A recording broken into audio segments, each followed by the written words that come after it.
Ya voy a iniciar, profe. Chan, chan, chan, chan, chan, chan. ¿Se ve? Dame un segundo. Sí, máquinas de rayos X, dice. Sí. A ver, listo. Muy buenas noches, ingeniero. Muy buenas noches, compañeros. Vamos a iniciar con la exposición. A mí yo he escogido lo que es la máquina de rayos X. Y vamos a comenzar. Para comenzar con esta exposición, primero tenemos que entender qué son los rayos X. Y los rayos X son radiaciones electromagnéticas cuya longitud de onda van desde los 10 nanómetros al 0,001 nanómetros, equivalente a unos 10 menos 9 que se encuentra acá en la tabla. Eh, También se dice que cuanto menor es la longitud de la onda de los rayos X, mayor es su energía y el poder de penetración. Sabiendo toda esta pequeña teoría, ahora vamos a ir y vamos a ir a la materia, que es la máquina de los rayos X. Una máquina de rayos X es aquella que envía partículas de estos rayos X a través del cuerpo, los cuales son plasmados o registrados por una computadora o por una película. Eh, Vamos a lo que son las partes, ya teniendo el conocimiento de los rayos X, lo cuales son las partículas que, que estos rayos atravesan por el cuerpo. Vamos a ir cuáles son las partes de las máquinas del rayo X. El tubo de rayos X es el primero que vamos a ver. Y este es un dispositivo electrónico. El electrónico dentro del cual los rayos X se producen dirigiendo una corriente de electrones a una gran velocidad contra el blanco, que en este caso es este. Este es el blanco. El blanco de metal. Al chocar contra los átomos del blanco, los electrones se detienen bruscamente, transformados de una mayor parte de energía en calor, como ustedes pueden ver en la imagen. Tubos de rayos X, estas son emitidas por acá y son chocadas por el blanco, y estas son dispersas por todo el lugar. Y y una pequeña porción es transformada en rayos X, que sale por esta pequeña abertura. De esta forma sencilla, damos a entender lo que es el tubo de rayos X. Pero en este tubo de rayos X existen dos partes principales, que es el ánodo, como ustedes pueden ver, es el ánodo, por la parte blanca también. Bueno, en la parte blanca está el ánodo y el cátodo. Estas dos partes importantes que ya vamos a dar a conocer en el siguiente diapositivo. ¿Qué es el ánodo? El ánodo es el lado positivo del tubo de rayos X. Existen dos tipos, que uno es el estacionario y el otro es el rotatorio. Este tiene la función de ser un conductor eléctrico y también de proporcionar soporte mecánico en el blanco. Ahora, nos vamos a ver lo que es el ánodo fijo. Este ánodo fijo es el que está enfocado directamente con un ángulo de 20 grados aproximadamente con respecto al cátodo. ¿Dónde está? Vamos, aquí está. Con 20 grados con dirección al cátodo. Entonces, este blanco que ven ustedes, este es el fijo. Luego nos vamos y nos vamos a ver a la otra imagen, que es el ánodo rotatorio. Como lo dice su nombre, tiene una forma de disco y se dirige por acá la corriente de electrones gradual Bueno, también este tiene un eje con un tubo y un filamento, el cual se dirige la corriente de electrones contra el borde y este constantemente está en movimiento. Ahora, ustedes podrían preguntarse, ¿cuál de estos es la mejor opción? Investigando toda la tarde, estaba chequeando y dicen que la mejor opción es el ánodo rotatorio, ya que constantemente cuando mandas la energía y choca con la pared blanca en el ánodo, entonces como está constantemente girando, va reflectando la calor y no es solamente en un punto como podemos ver en el fijo, en este fijo. Y la calor constantemente va a ir deformando esa parte. Entonces ya no va a tener esa precisión correspondiente. Vamos a ir a la otra parte, que es el cátodo. Consiste en un filamento que al ser calentado emite electrones. Estos electrones son acelerados debido a una diferencia de potencial aplicado entre el cátodo y el ánodo, como ustedes pueden ver, en el cátodo y en el ánodo. Hacia el blanco montado en el ánodo. Aquí está. Va al ánodo en el blanco y este direcciona los rayos, X.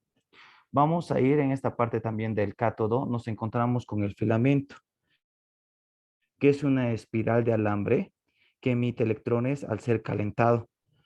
Cuando la corriente atraviesa en el filamento es lo suficiente intenso y es aproximadamente de 4 a 5 amperios o superior en este lado. Vamos a lo que es el punto focal. El punto focal va a ser el área blanca donde se va a emitir los rayos de los rayos X.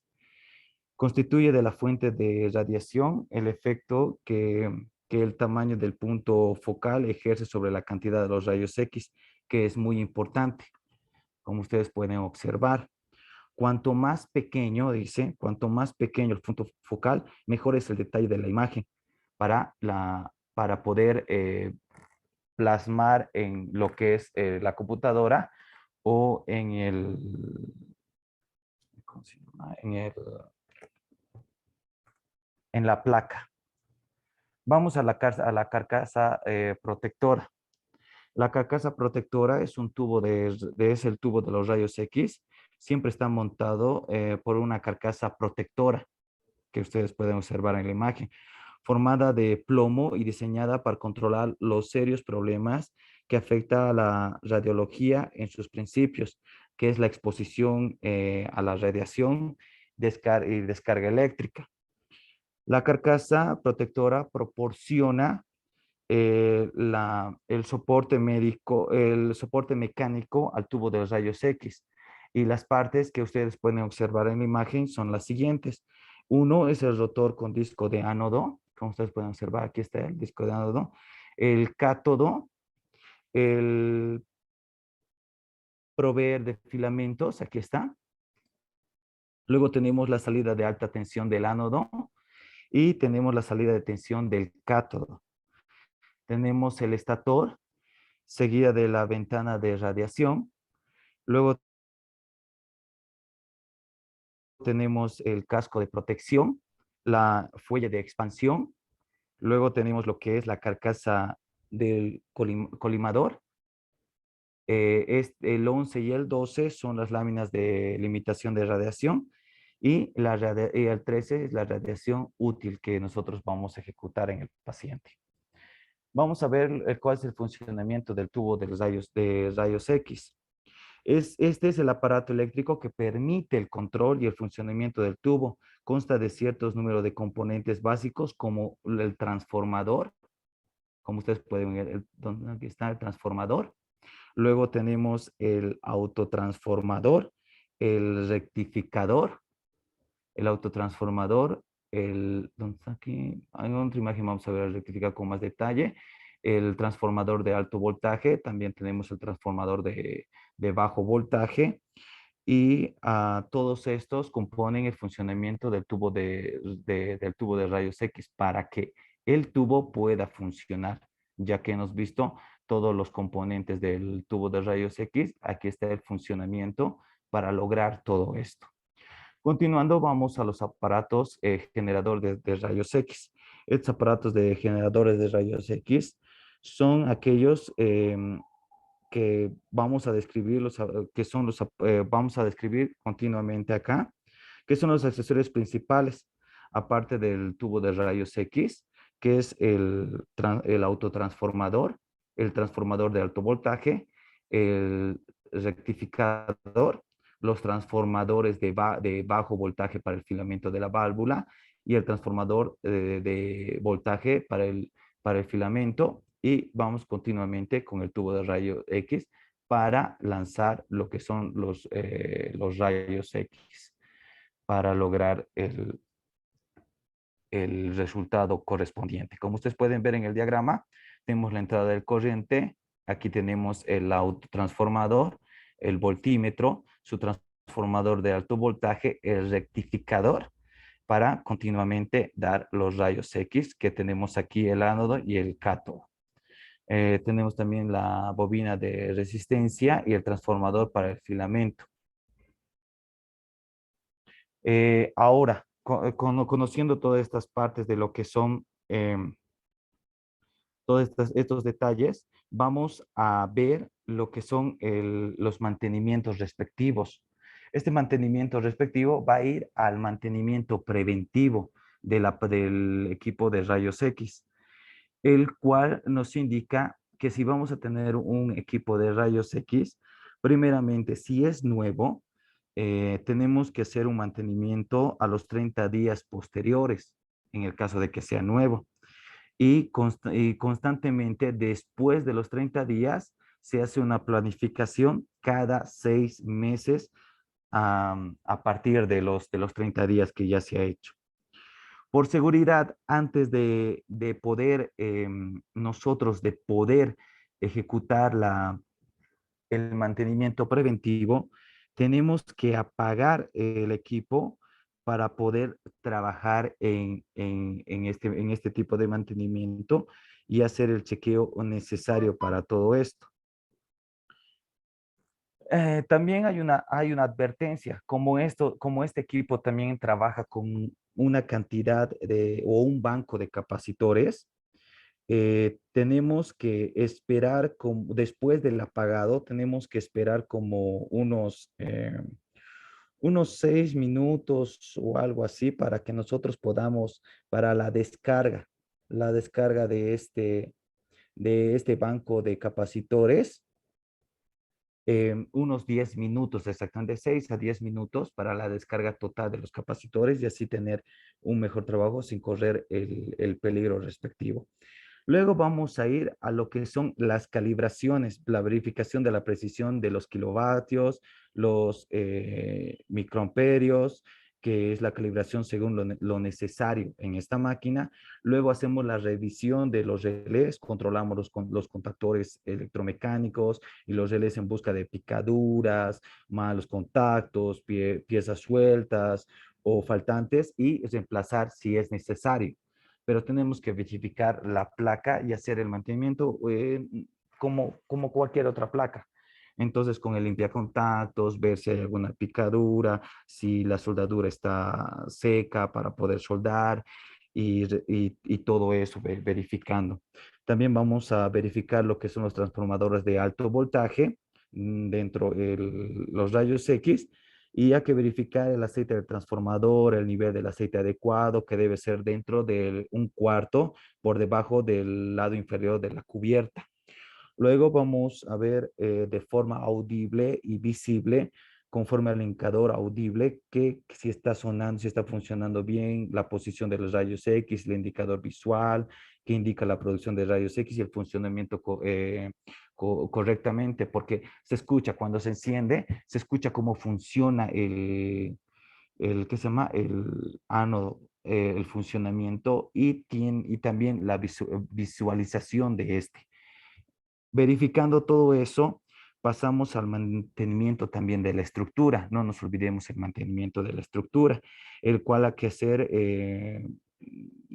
hay que ver si están bien los cojines, el cableado eléctrico, los sujetadores, si las superficies no están, si están pintadas o si no hay ningún, que se llama, dependiendo la zona, los cables de contrapeso hay que revisar también, las conexiones de tierra, ¿qué se llama? Si baja suavemente, sube, y todo eso sobre la estructura.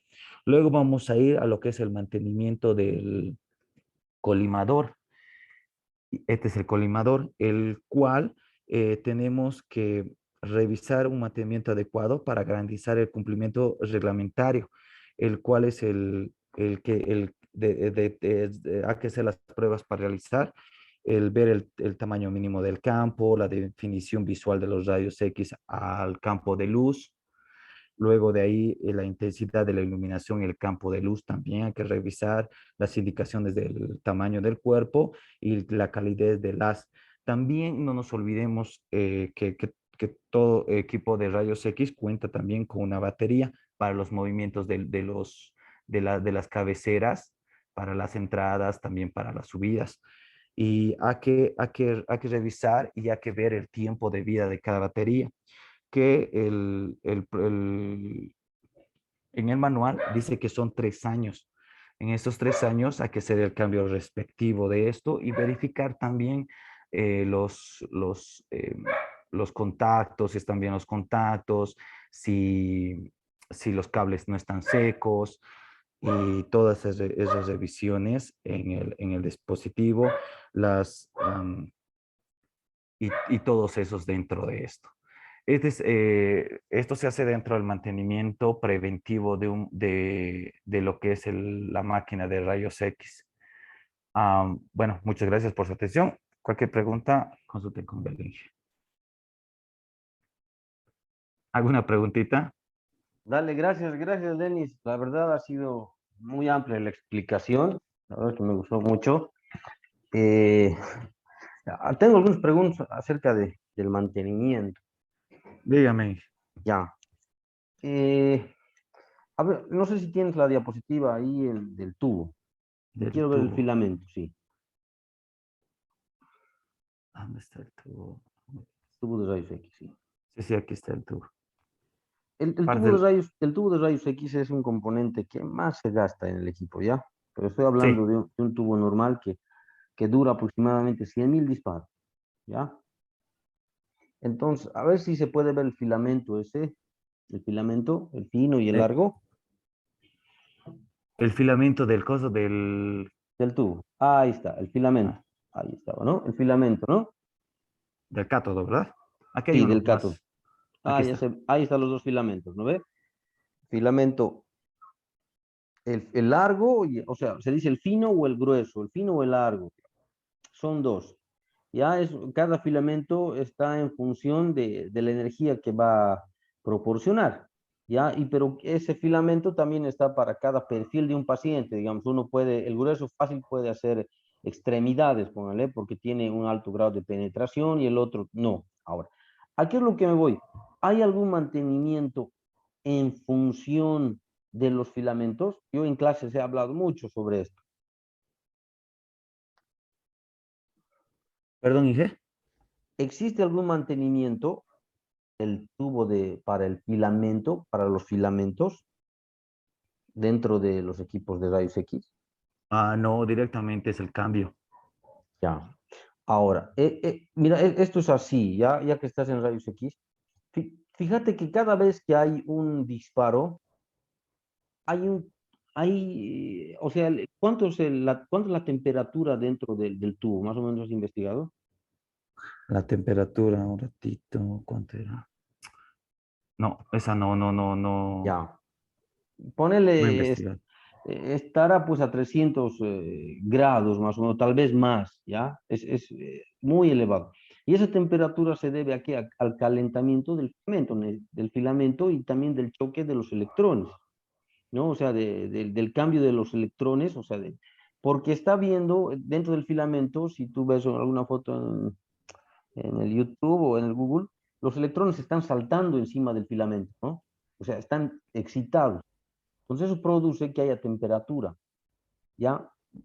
Y entonces cada vez que hay un... Dentro del tubo, ¿verdad? Dentro de este Claro, tubo. claro, Pero encima... perdón, estuve Ya, investigando y veía que en acá, como ve en la imagen, en lo que es el fijo, ya, es menos el que se llama el calentamiento, porque esto es ya direccionado con una caída de 20 grados y es directa. ya, Solamente que el problema de esto es de que porque el desgaste, ¿no? Por la constante calor, pero es el claro, que dispara, o sea, el que tiene más en el tubo, en el tubo.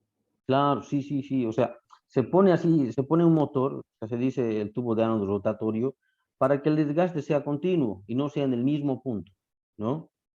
Eso eleva la vida útil del tubo. Entonces, lo que yo te decía era del filamento, o sea, si cada vez que el equipo dispara, la resistencia, o sea, en realidad hablamos con propiedad, la impedancia que tiene ese filamento va cambiando, ¿ya? O sea, va cambiando. Si tal vez la impedancia era 20 ohmios y algo más, la parte capacitiva reactiva, va a ir cambiando esa impedancia. Entonces, ¿qué hace?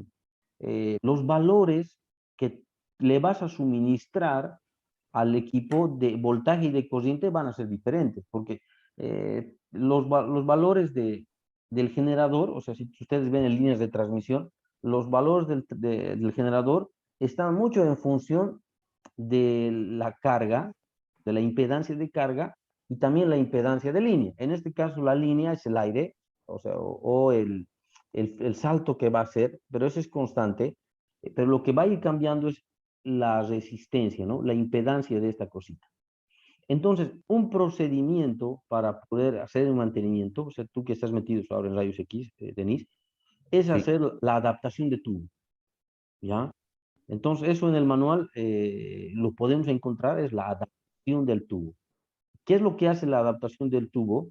En función de la impedancia va calculando o sea, las curvas, la curva de corriente versus voltaje, y va dibujando una curva. Entonces, de esa manera el equipo sabe que para este perfil, para cabeza, y me está pidiendo a 110 y 50, eh, 50 miliamperios, yo ya tengo mi impedancia de cuánto es, entonces puedo administrar esa energía necesaria. Ese mantenimiento es muy importante en los equipos de rayos X para que los tubos se mantengan en el tiempo. Ya.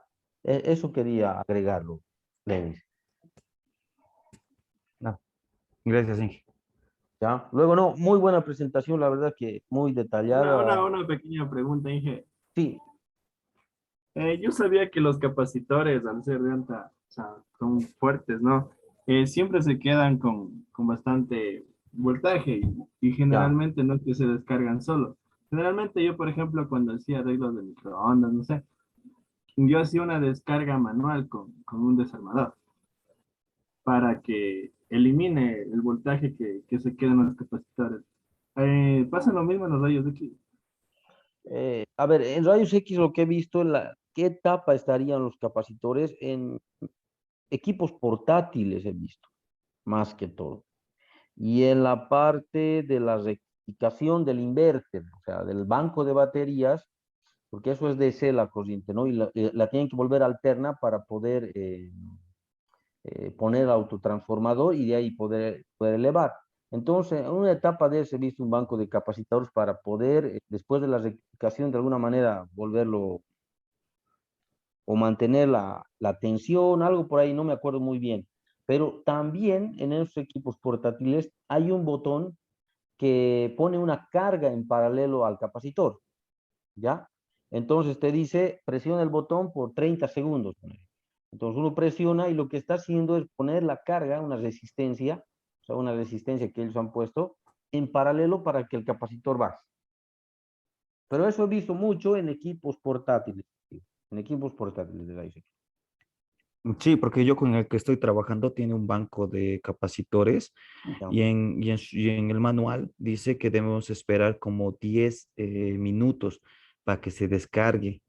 Y luego hay que verificar, claro, te dice que tienes que verificar el banco de capacidades que tenga 0 voltios con el voltímetro Claro, sí. antes de trabajar, pero no te dice que, digamos, hagas lo que mi compañero dice con el, porque sí, se sabe, ¿no? Con el destornillador se hace una carta y listo, ya está descargado. No, no, Pero no, aquí no, te, no. porque No, es un banco, es harto, claro, o son sea, hartos. a ver, yo les digo una cosa, o sea, muchos ingenieros han muerto por lo siguiente. O sea, y esto no es mentira. O sea, si es un banco de capacitores, almacena Demasiado. demasiada energía, ¿ya? Y el voltaje no es pues 20 voltios, a veces son 440 voltios, que es lo que necesita el inverter para poder excitar al transformador de alta, ¿ya? Y el transformador de alta tendrá pues 600 voltios AC para poder elevar a 100.000 voltios, ponele. Ujú. Entonces, nada, o sea, si dense cuenta por la ley de Ohm, ustedes para un disparo necesitan alta tensión y poca corriente. En el sentido contrario, en el primario del transformador van a necesitar baja tensión relativa, que son 440, pero corriente elevada. A ver, ¿qué es lo que te mata? ¿El voltaje o la corriente? La corriente. La corriente. Entonces, si tenemos corrientes elevadas, fácilmente y con esa tensión de 440 va a vencer la aislación de piel que ustedes tienen, se llama la impedancia de piel. Entonces, fácilmente van a ser electrocutados y van a morir. Entonces, no pongan destornilladores, esperen el tiempo que se les dice, o en la mayoría de los casos, de los equipos, existe un botón de descarga. Y ese botón de descarga son resistencias que están en paralelo a ese banco de capacitores. Y eso sí es seguro. Ya, O sea, Inge, muchas sí, gracias. sí o sí se descargan solitos, ¿verdad? En ese tiempo determinado, obvio, por eso está en el También, manual. también se descarga, pero si quiere uno estar más seguro, y no sé, yo debería haber ese botón, Denis, en ese equipo. Debería estar un botón siempre en todos los equipos portátiles hay. Porque estaba leyendo su manual y todo está en inglés, o sea, Ya, hay que chequear, hay que ver los puntos y lo que más resaltaba era los 10 no decía el botón, nada. claro. Directamente, desenchufe, esperen los 10 minutos y trabaje. Bueno, Antes, ¿no? Es entonces, una advertencia que te da. claro, Está entonces en rojo y capaz todo. no tenga esa opción, pero nada, hay que esperar el tiempo. La verdad que es esa parte, en la parte, en cualquier inverter, chicos, en cualquier inverter, no solamente en los capacitores, o sea, van a encontrarse en la vida las UPS nada más, fíjense.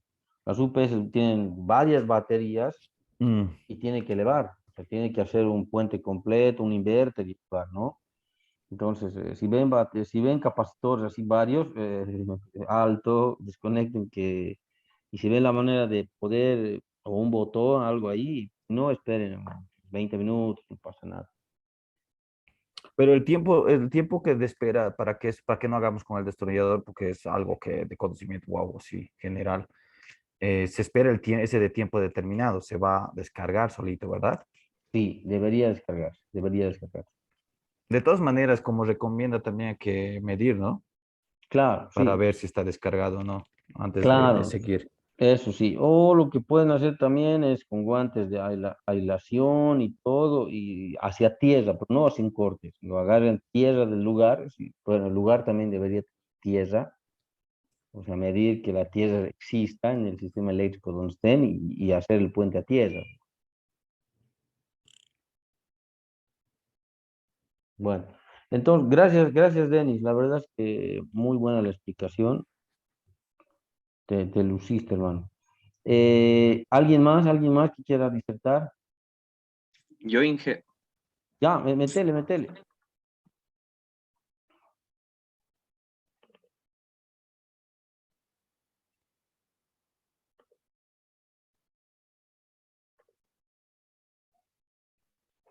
ahí están viendo, A ver, Simón. Sí, sí. ya. Entonces, buenas noches, Inge, buenas noches, compañeros. A continuación les voy a dar una explicación acerca del electrobisturí. Entonces, la unidad electroquirúrgica, o también conocida como el electrobisturí, es un equipo electrónico, dispositivo que permite realizar procedimientos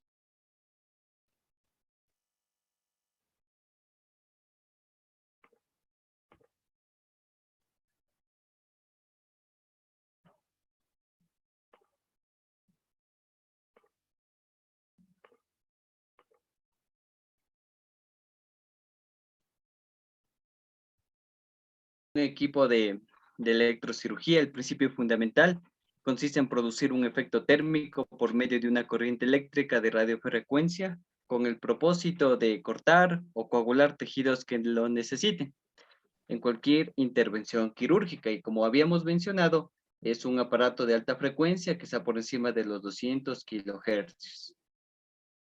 En electrocirugía es necesario el uso de fuentes externas para la producción de calor. Esta se genera debido a la impedancia del tejido y al excitarse por medio de la alta frecuencia.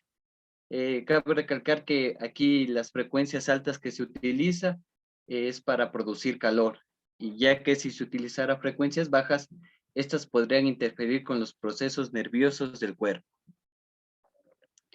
Una interfaz común que podemos encontrar en un electrobisturí son señales, sea de peligro, es decir, a tierra, o señales de nivel de protección con los cuales estos equipos tienen. Por ejemplo, aquí tiene la protección CF, es decir, que tiene un alto grado de protección contra corrientes de fuga y con entrada flotante. También tiene selectores en el modo de operación que puede trabajar, que lo veremos más a continuación. Indicadores que presentan el nivel de corriente de cada uno de los modos de operación seleccionados, así como los receptáculos, conexión de pedal, utilizado por algunos doctores para sentirse más cómodos, los receptáculos de salida del portaelectrodos, también de la placa neutral, la salida aislante flotante a tierra y el receptáculo salida bipolar. Eso por lo general podemos encontrar en común en cada uno de los electrobisturís. Ahora, el diagrama a bloques de esta unidad. Como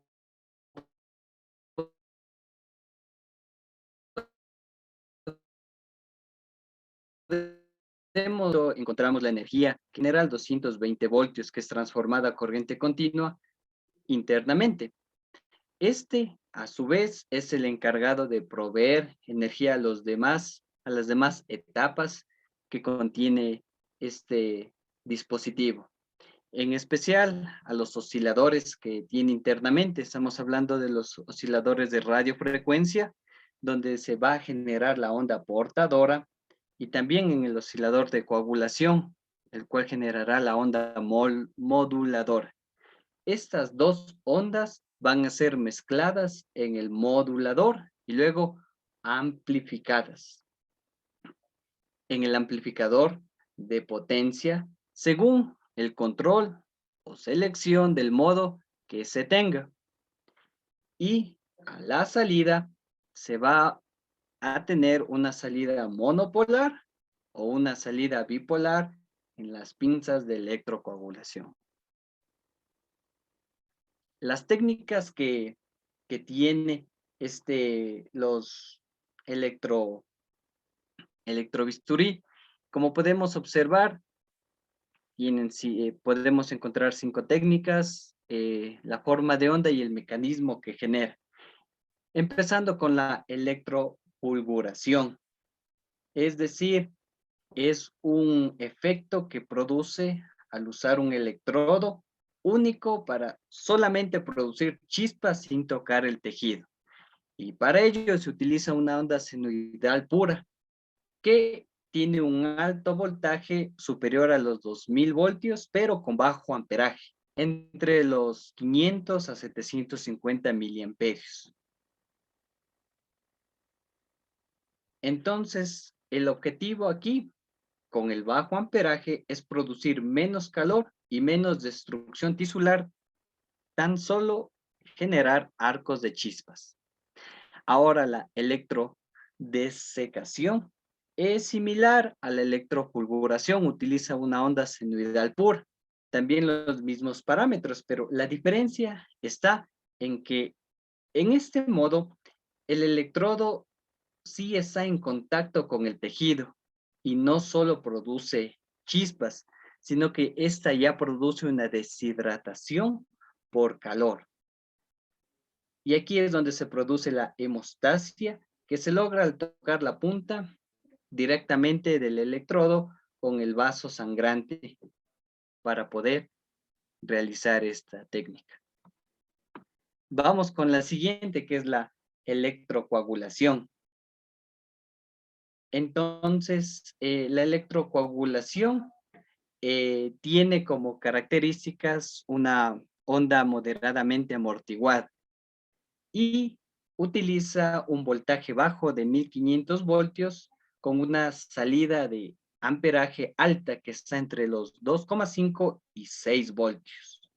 Entonces, al usar una alta corriente, esto permite una mayor electrodesecación cuyo objetivo es tener un efecto destructivo por lo que penetra más en el tejido.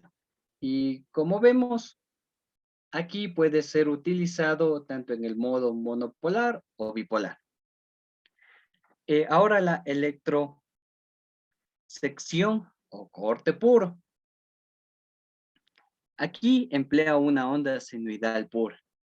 En este caso particular, tiene una frecuencia que está por encima de los 350 kilohercios, con una diferencia de potencial de 1000 voltios. Entonces, esta onda está similar a usar un bisturí, pero con menos sangrado. Sin embargo, en la electrosección mezclada ya tiene una onda senoidal modulada, que a diferencia del método de arriba, aquí sí tiene un voltaje, una corriente que tiene un rango de 2,5 a 0,7 amperios, lo que permite modular una onda senoidal en el primer ciclo o la semionda, que permite tener un efecto de coagulación en el corte. Vamos ahora con los tipos de funcionamiento que tiene un electrobisturí. Hay dos tipos de funcionamiento, el modo monopolar y el modo bipolar. Y la diferencia entre estos dos modos son menores, y para diferenciarlos solo hay que fijarse en un accesorio. En la parte, en esta imagen se detalla el modo monopolar. Este modo tiene un electrodo activo y un electrodo de retorno. Como podemos observar, el electrodo activo, que es aquí de amarillo, se encuentra en la herida, y el electrodo de retorno se encuentra en otro sitio del cuerpo del paciente. Y la corriente que fluye del generador a través del electrodo activo pasa el tejido, pasa el paciente y luego es recogido por este electrodo hacia el generador. Algo importante que debemos tomar en cuenta en ese modo del electrobisturí es que el electrodo de retorno siempre tiene baja impedancia con el contacto de la piel. Son grandes y deben colocarse en masas musculares grandes, en los músculos más grandes del paciente. De esa manera se puede evitar situaciones que deriven en quemaduras. Ahora, el modo bipolar que tiene un electrobisturí consiste en tener en la misma pinza estos dos electrodos, el activo y de retorno. Esta pinza con dos puntas